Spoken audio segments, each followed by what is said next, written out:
let's move on to Brexit. Do you think we're going to get a deal this year?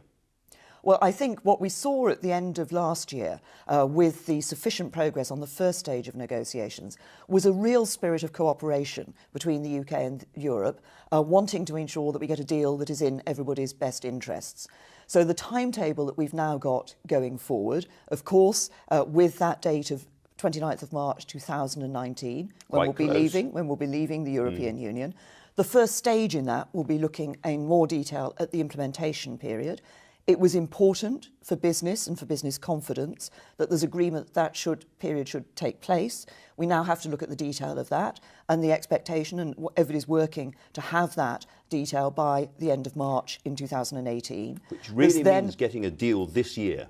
It then means the work on the withdrawal agreement before the end of the year, and I've been very clear that by the time we leave the European Union, we want to have agreed what the future relationship between us and the European Union is going to be. Do you think that MPs are going to get a vote on our future relationship with the EU in Parliament this year? There will certainly be a meaningful vote. There's going to be lots of votes for MPs on different aspects, but the big one, I mean. On different aspects of this.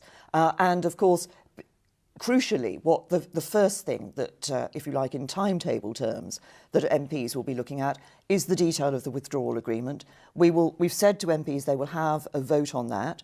We will also, of course, be then voting on the legislation necessary to bring both the withdrawal agreement and the implementation period into place. Well, the intention is that, and Michel Barnier himself has said, he wants that agreed by October of this year, so that can then go to the European Parliament, which has to look at it.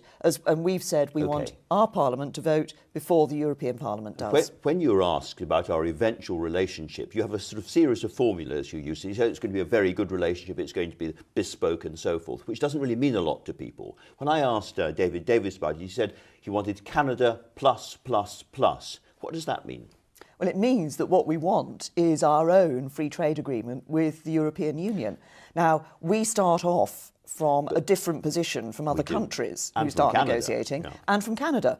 Canada didn't have a relationship with the EU that we have because we operate on the same basis at the moment. 80% of our economy is service-based, particularly financial services. So would it be a Canada plus a special deal for the city? Would that be the kind of deal that would appeal to you? Well, it would be a free trade agreement which we want to cover both goods and services.